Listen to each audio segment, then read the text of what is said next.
Chapter 20, The Goatfoot God by Dion. Back in the room he had left, a rather heated conference was in progress. "Do you think," said Lady Paston, "that you can certify on what you have seen?" Dr. Hughes rubbed his chin. "It is a little difficult. I should have liked to have had something more definite. One has to be oh so very careful." "But there is what Miss Pumphrey told us," said Lady Whitney. "We cannot make use of that, I am afraid. It is only hearsay evidence. She pumped it out of the girl, and the girl is admittedly subnormal. It may guide us in coming to an opinion, but I cannot put it into my certificate. I can only certify on what I can actually see." "Well, haven't you seen enough?" "I should have thought we had seen enough today for anybody to certify on. I never saw anything that looked matter in my life." "Yes, but he hasn't done anything, dear lady." "It isn't what he does. He has never done anything in his life, and never will," said Lady Paston bitterly. "It is what other people do when they get him into their hands. Dr. Johnson is prepared to certify him, if you are, and he knows him very well." One has to be very careful. "Well, if you don't certify him, there won't be a penny left for anybody. Most unfortunately, his father left everything to him, unfortunately, so as to give him the best possible chance in life. And you see how he has turned out? Quite subnormal mentally, Dr. Johnson tells me." Yes. He'll certainly never set the Thames on fire. Very eccentric, too, I take it. Likes to associate with the lower classes. Defectives often do. "Well, what do you suggest?" Lady Paston was beginning to get a little tart. Dr. Hughes had been brought for a special purpose and knew it, but he did not seem disposed to get on with the job. "Of course, if I had Mr. Paston under my care for a time—" "That's no use," snapped Lady Paston. "That won't enable us to take his affairs in hands and look after them." "I was about to say, Lady Paston," said Dr. Hughes with dignity, "that if I had Mr. Paston under my care for a time, I could form a better opinion of his condition, and if I see anything that made certification appear advisable, I could advise you in the matter. What would your fee be for having him under your care?" 20 guineas a week." 20 guineas a week? Why, that is 1,000 a year." "It is a little more than that, dear lady. I said guineas, not pounds, and there are 52 weeks in a year." "If he calls mother dear lady again, she'll kill him," whispered the younger to the elder of the two sisters. But it looked as if Lady Paston would not wait for that eventuality, but would slay him forthwith. "Do you mean to say I've got to pay you 20 guineas a week indefinitely?" "He's got to live somewhere, dear lady, and he will spend a great deal more than that on himself if he remain in the hands of these persons." "I am not prepared to do that," snapped Lady Paston. "I am prepared to pay a fee for the consultation, certainly, but not to go on paying indefinitely." "I think we had better have another opinion," said Lady Whitney, icily. "Then in that case," said Dr. Hughes, equally icily, "my opinion will be available for the other side. You cannot go from doctor to doctor till you get a man certified. If one doctor has declined to certify him, when asked, any other doctor is exceedingly chary of certifying, in the existing state of the law.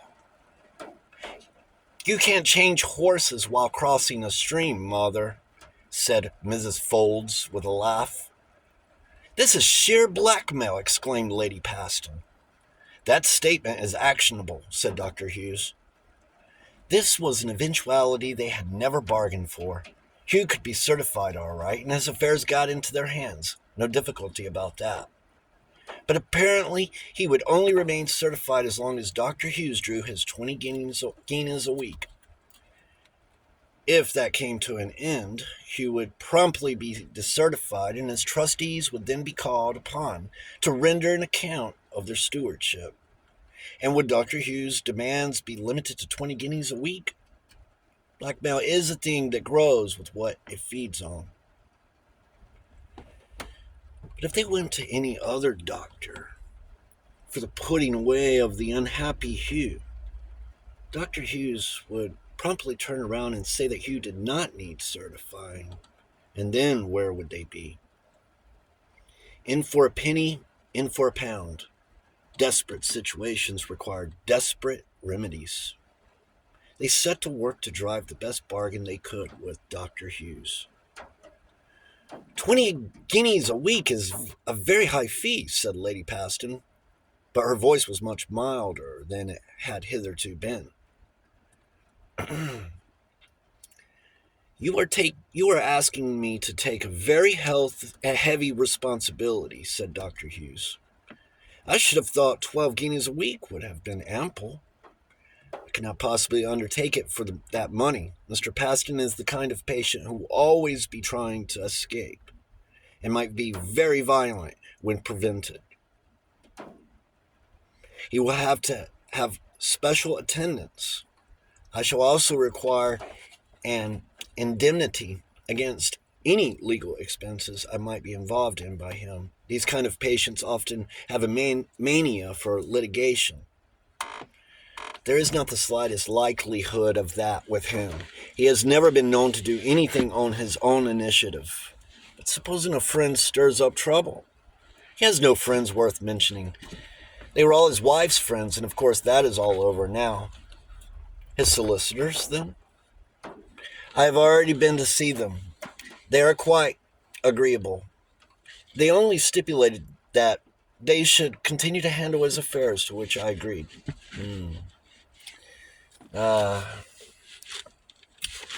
Yes, I see. It might, on the whole, be in his best interest to certify him. There do not seem to be any difficulties in the way. I'll have a word with Dr. Johnson and see what he thinks. He has known him longer than I have. We will give him the casting vote. If he thinks it advisable, I will not say no. So all arrangements were made once more for walling Hugh up alive. And history was about to repeat itself when in walked Jelks and stood in the center of the circle with his hands on his hips, glaring at them. What the hell do you think you're playing at? He demanded of Dr. Hughes, who jumped as if he had a pen stuck in him. What is it you propose to do that is worth 20 guineas a week till the cow comes home? My dear sir, I don't know what you are talking about, but your tone is most offensive. I must really take exception to it. Have you had your ear to the keyhole? Snapped Hugh's youngest sister, her temper getting the upper hand of her mother's attempts to signal discretion and denials. No, not the keyhole, but the window is open, and you've all got voices like peacocks. Then why didn't you move out of earshot when you realized that private matters were being discussed? Because Hugh's got one friend, that's for certain, said Jelks. Dr. Hughes recovered his wits first. I do not think any disinterested person would deny that Mr. Paston is not quite normal. Maybe not. I don't dispute that, said Jelks, scowling at him under his bushy brows and contriving to look pretty formidable. All the same, no disinterested person We'll try to get him certified because he doesn't need it. Psychopathology is a thing I happen to know something about, and I'll tell you another thing too, in case you don't know it. There was a feller a little while ago who got let in for 20,000 pounds damages for carrying a chap, or certifying a chap, that didn't need certifying. But perhaps you do know that, as you put in for an indemnity, if you'll pardon me saying so. I think you're selling damn near the wind. Dr. Hughes looked down his nose. His 20 guineas a week were going to take some earning. It requires considerable nerve to sell near the wind in front of witnesses of the ram you damn you type of jokes. He turned to his female companions. I think, dear ladies, we might as well be going. There is nothing more we can do for the moment. They all filed out, giving Jelks awful looks as they went. Jelks went hastily to the chapel as the dying sounds of the car assured him that they had really gone. He looked in, but it was pitch dark and dead still. All the same, he fetched a lamp from the living room and looked in again. Then, as he expected, he saw the figure of a man, and that man, whoever he might be, was calling upon strange gods. Jelks groaned, withdrew quietly, and returned to the house. He called to Mona, who had retreated to her bedroom under the eruption of Hugh's womenfolk, and told her what had happened. Ambrosius had arrived in front of witnesses, hostile witnesses, as they had expected would happen sooner or later, and had probably come to stay. Jelks made no secret of his expectation that the morning would see the arrival of a large car, first cousin to a hearse, containing 3 or 4 of that curious variety of gentlemen's gentlemen who minister to a mind diseased. And that would be the last they would see of Hugh. And if Mona succeeded in collecting from the persons who would take charge of his affairs the salary actually due to her, she would be uncommonly lucky. As Hugh was at present, certification could hardly be disputed. It was at this moment, as they were debating the gloomy prospect, that the sounds of a car on the drive were heard once more. "My God," said Jelks. "What is it now?" He went to the door, and there confronted a short, dapper, elderly man who got out of a coupe, as neat and small as himself. "Good evening," he said. "Is Mr. Paston at home?" "No, he isn't," said Jelks curtly, eyeing him with unconcealed hostility, at which the newcomer looked rather taken aback. "That's a pity," he said. "I thought I could have saved him a trip into town. I've just been with Miss Pumphrey getting her signature, and I thought perhaps I could get his, and hand over the deeds and be done with it. Perhaps you would be good enough to ask him to call at my office at his convenience. My name is Watney." Jelks looked at him for a moment. "Is it?" he said. "Come inside," and held the door open. Mr. Watney entered and passed into the living room, where he saw Mona, obviously agitated, standing before the fire. He greeted her, and Jelks was formally introduced to him. He sensed the tenseness of the atmosphere, however, and noted the absence of Hugh. He wondered why the impersonal Miss Wilton, whose interest in Hugh Paston was purely commercial, she looked so very agitated. She offered no explanation, however, but gazed at the old man, her alleged uncle, as if wondering what his policy might be. "Sit down," said Jelks curtly. Mr. Watney sat as bid. "We're in the devil of a mess," said Jelks. Mr. Watney looked at him inquiringly, but with true legal caution uttered no comment. Jelks suddenly turned to the girl. "You tell him, Mona. You'll put it better than I will." The girl hesitated. "What is it you mean to do, Uncle?" she asked. "We've got to have someone to help us, Mona. They'll shove Hugh in an asylum if we don't. Mr. Watney raised his eyebrows. This is the position, sir, said Jokes, turning to him again. My friend Hugh Paston has recently been through a great deal of trouble. Lost his wife in a rather tragic circumstance. Watney nodded. He evidently knew. Now, how did you know? Thought Joe. The result has been to upset him a good deal and to bring on split personality. I dare say you have heard of such things. Yes, I have heard of them, said the man of law, dry and non-committal. There are times, Jokes struggled on, when he shifts from his normal self into secondary personality. And the time at the museum was one of them, said Watney, looking at Mona. Yes, said Mona. I knew that wasn't an ordinary faint, said Mr. Watney.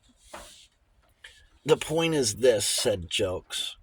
In my opinion, and I know something of abnormal psychology, Hugh will soon right himself, and anyway, he's harmless.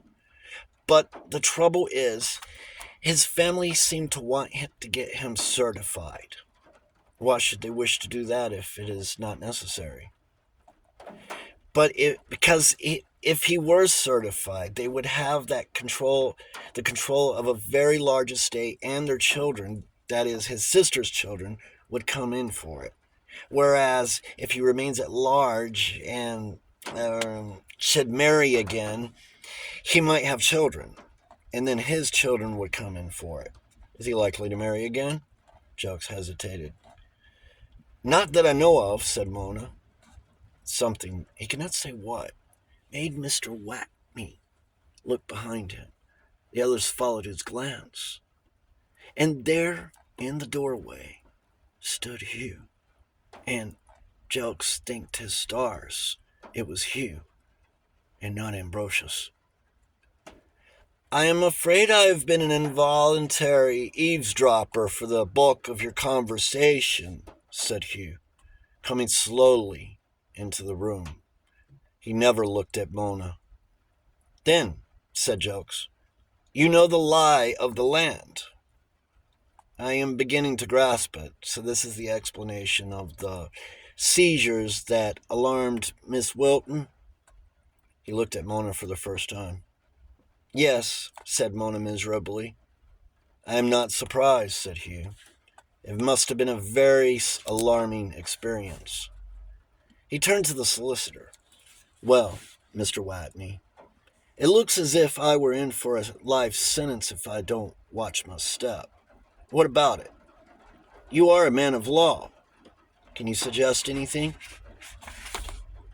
I can only suggest that you consult your lawyer and your family physician, Mr. Paston. That would be just walking into the lion's den. It is our family's physician who is in on this thing. As for my lawyers, well, I don't know. I shouldn't be surprised if I were worth more to them locked up than loose.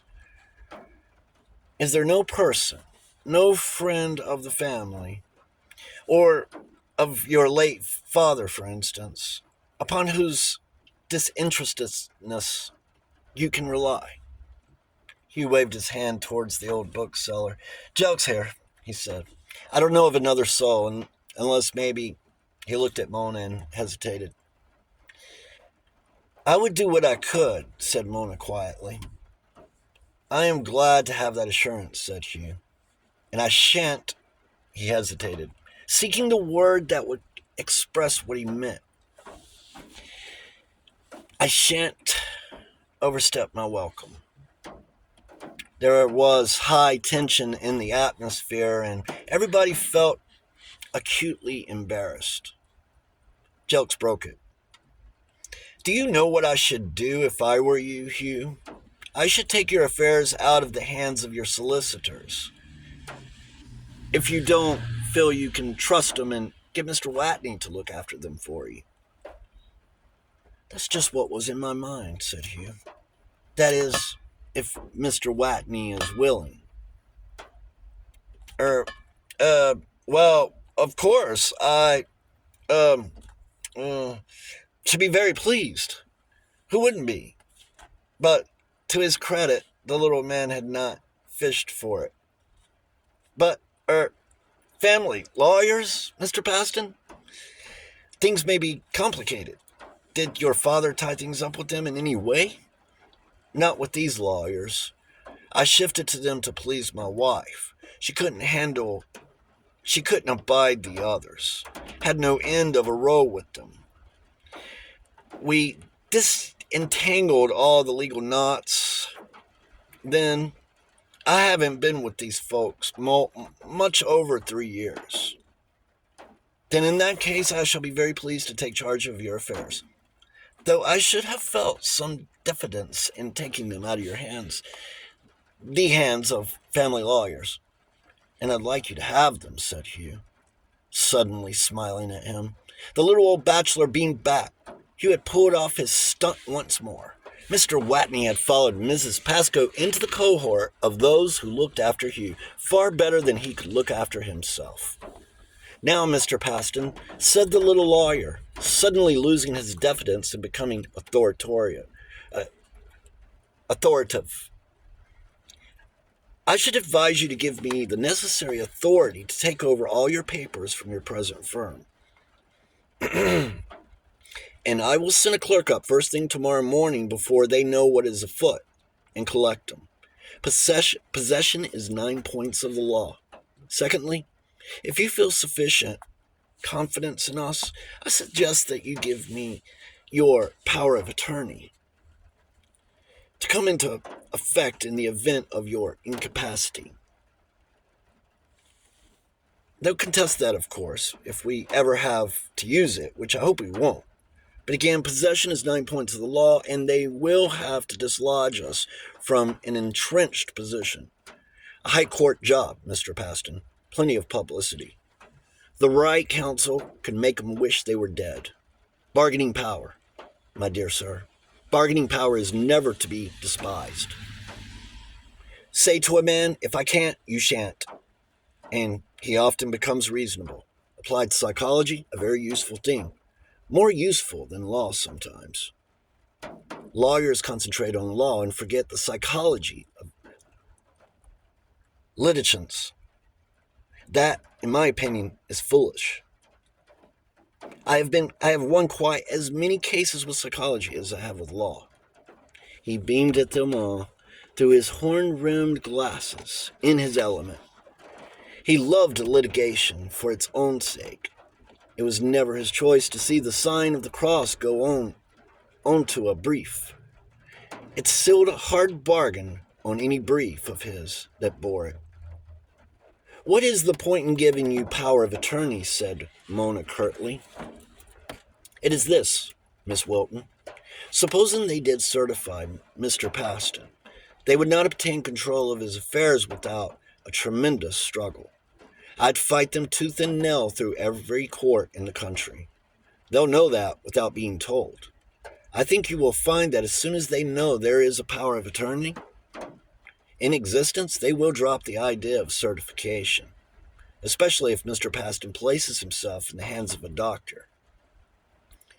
As we all know, there is no point in certifying our friend here for his own sake, and no disinterested person would try to. And with you and Mr. Jelks to look after him, I am sure it won't be long before even an interested person wouldn't be able to.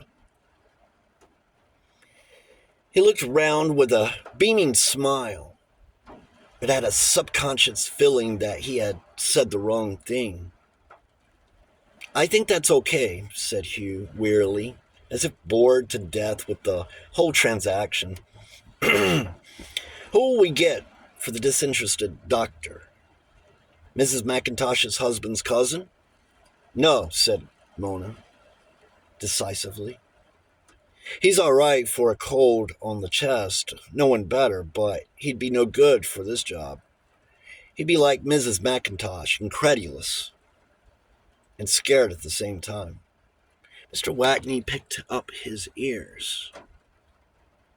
He had sensed all along that there was much more in the whole transaction than met the eye. "Now that I am definitely acting for you, Mr. Paston," he said, "I may as well tell you that your previous solicitors asked a great many questions in connection with the conveyancing of this place.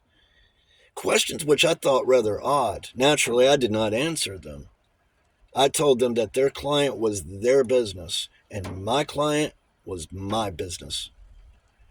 In the usual legal terminology, of course." "What did they want to know?" said Jelks, looking at Hugh, who seemed to be sunk in thought and to have lost all interest in the discussion. "They wanted to know through whose introduction Mr. Paston had got in touch with Miss Pumphrey. I told him I didn't know. I don't either. Then they asked me over the phone, as a favor, to try and find out. I said, he's your client, not mine. I can't act for both sides. Ask him if you want to know. And if he wants you to know, he'll tell you. They don't know a blessed thing about conveyancing. It's they who've hung us up all this time. They're divorce and criminal lawyers. What you're doing in that galley, I don't know, Mr. Paston." "What's their standing?" said Jelks. "I'd sooner not express an opinion," said Watney. "I told that lad he wanted an uncle," said Jelks with one of his sudden camel grins. "He will call me uncle, you know, though I run a bookshop, not a pop shop." The two old men exchanged smiles and looked at Hugh affectionately. He took no manner of notice of them, being sunk in thought. They looked back at each other anxiously.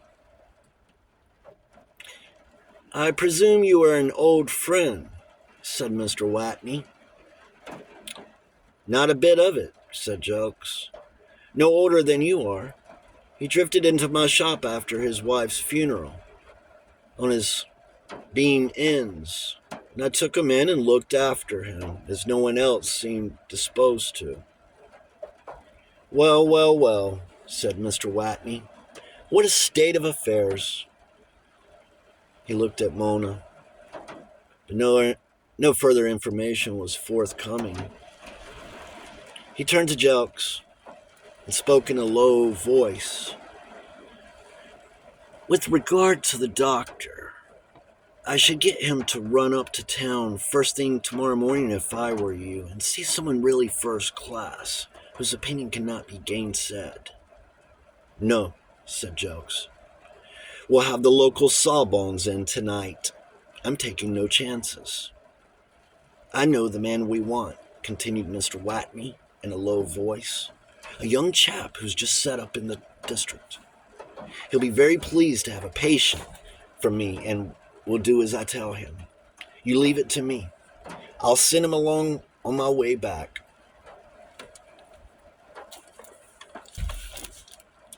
Having speeded the parting guest, Jelks returned to the living room to find that Mona had disappeared. She had evidently got no mind for a tete-a-tete with Hugh in his present state. Jelks sat down and had a good look at him, and what he saw he did not like. He seemed suddenly to have aged in a very curious manner. When he had first arrived at the shop, immediately after the shock of his wife's death, he had looked a good 10 years older than his real age. That look had passed away as the days went by, and though he had premature lines on his face, probably of many years' standing, Hugh, animated, was very boyish. Now, however, he had an animated. He had a curious look, as if of a man whose work is over and who is waiting for death. Jelks had seen it on the faces of men who had been dismissed after a lifetime in one job. He did not like it at all. Neither did he like the way Hugh was sunk in thought, paying no attention to anything.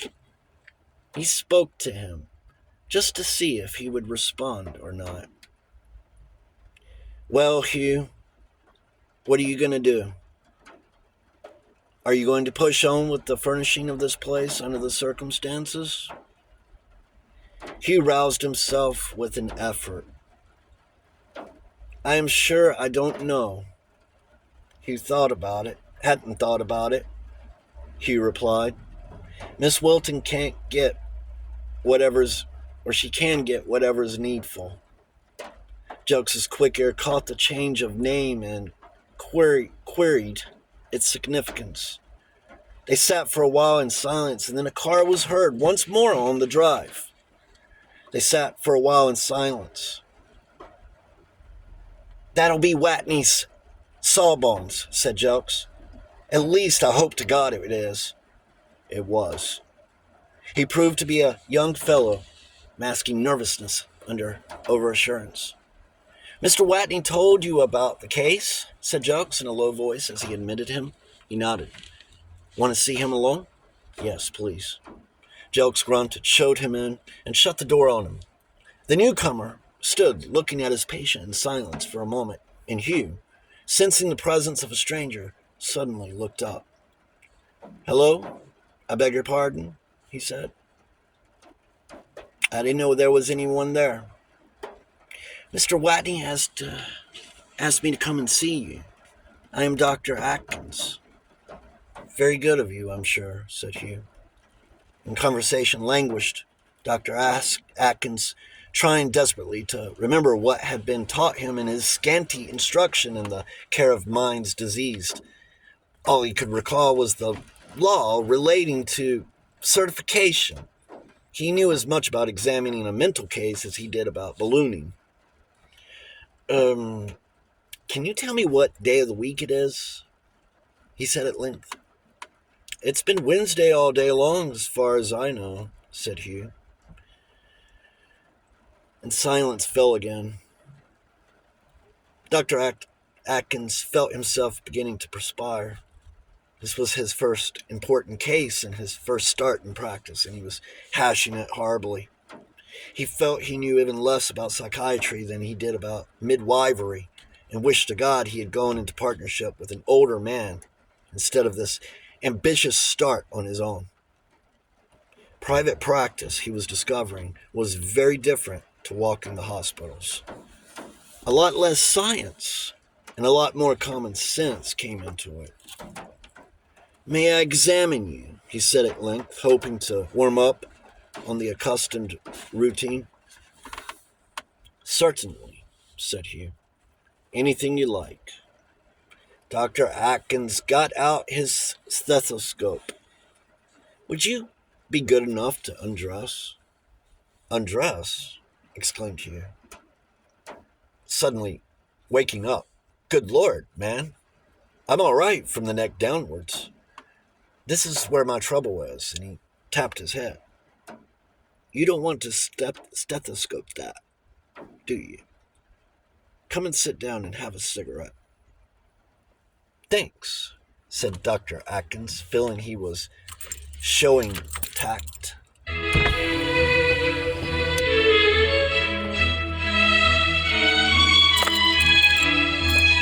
I don't know what we've got in the way of refreshments, said Hugh. I'm afraid there's nothing but bottled beer, and produce them forthwith from the sideboard. Dr. Atkins, what with gratitude for the beer and relief at the turn the interview had taken, forgot to be professional and became the decent, inexperienced lad nature meant him to be.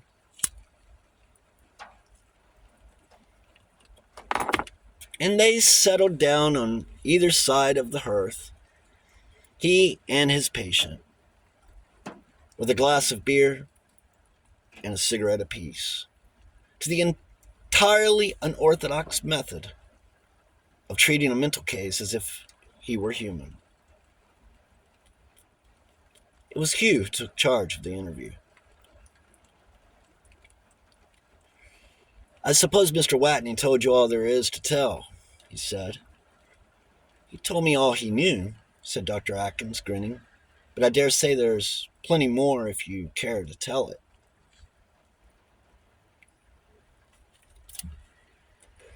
This was not the way cases had been examined at the demonstrations at the asylum, but it was much more comfortable for both parties than the orthodox method. This and the beer. I suppose Watney told you they want to certify me. I dare say they're right, but I don't want to be certified. I'd be glad if you could fix it so that I'm not. I'll do anything you want me to do. Dr. Atkins, warmed by the beer, began to feel as if he were under divine guidance. So successful did he appear to be in the management of mental cases. Don't you worry about that, he said. I'll see you're not certified. Have some more beer? Said Hugh. Thanks, I will, said Dr. Atkins. Hugh opened another bottle. Had a bit of a shock, said Dr. Atkins. Yes, the devil of a shock. Care to talk about it? Not particularly. It'll blow over given time. Hope so. Have some more beer? I don't mind if I do. Hugh opened another bottle. Dr. Atkins contributed a packet of gaspers. They sat in a companionable silence. There are many worse ways than this of doing psychiatry. He had seen some of them and was duly grateful. Know anything about psychoanalysis? He asked his medical advisor as he filled his glass. No, not much. Well, I do, said Hugh. And I'll wring your neck if you try it on me. Righto, said Dr. Atkins. Have some more beer? No, my lord, no. I've got to drive home. There's a row of empties on the floor. And so they parted. Hugh greatly relieved. He liked Dr. Atkins personally, and had had his fears laid to rest. Dr. Atkins, for his part, drove straight home and looked up the case in his books before he put the car away. He knew he had succeeded, but he did not know how or why. He had sat like that once with a pal of his after the fellow had had a knockout blow. But still, that wasn't psychiatry. He made a note of a prescription capable of calming lions and tigers, and hoped for the best. That was all he could do, poor lad. Medical science knows precious little about minds, diseased or healthy, and what it does know it has got hold of by the wrong end.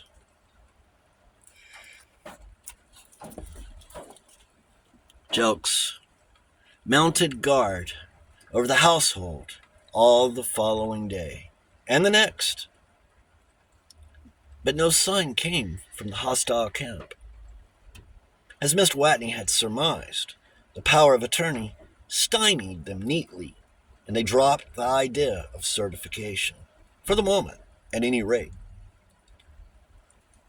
And unless Hugh did something really outrageous, he was safe enough.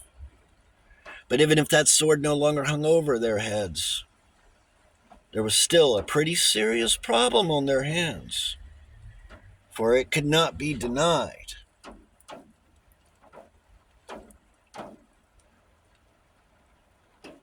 For it could not be denied